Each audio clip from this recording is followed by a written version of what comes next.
Hello friends, this is Dr. Seleucian Joseph, Dr. Lou for short.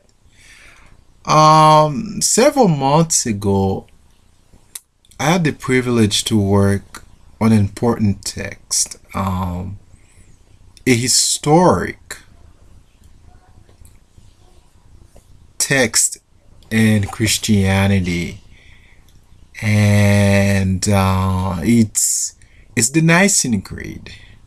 The short version of the Nicene Creed, which I translated in December the 9th, 2013.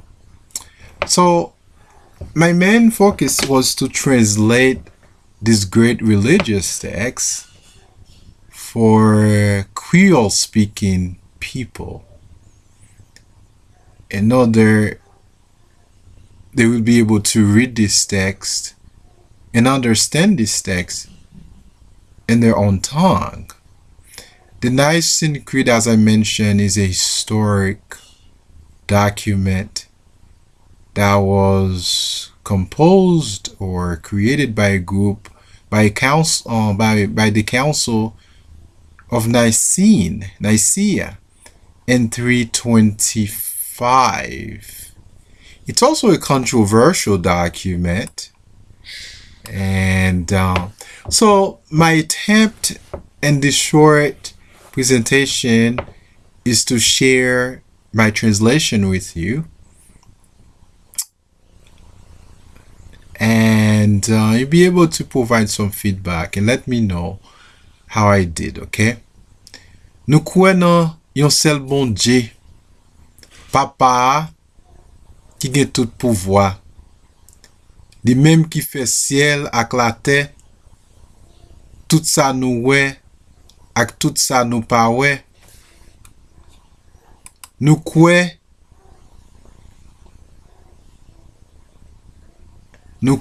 nan yon seul Seigneur, Jésus-Christ, seul petit bon Dieu qui existait pour tout temps nan Papa, bon Dieu en bon Dieu, lumière en lumière, bon Dieu de vérité, en bon Dieu de vérité, li existé, li pas créé, c'est yon seul ak Papa, à travers li tout bagay te créé, pour nous, pour sali nous, li descend saute dans ciel, par pouvoir Saint-Esprit, à travers la vieille Marie, li te incarné, li te tourné moun, li te mouri pour nous en bas main Ponce Pilate, li te mouri, li te enterré, sous troisième jour, li te ressuscité.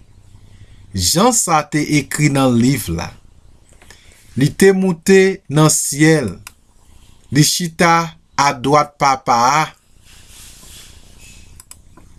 l'a retourné encore dans la gloire pour juger moun qui vivant ak moun qui mouri. Gouvernement lan pape jam fini.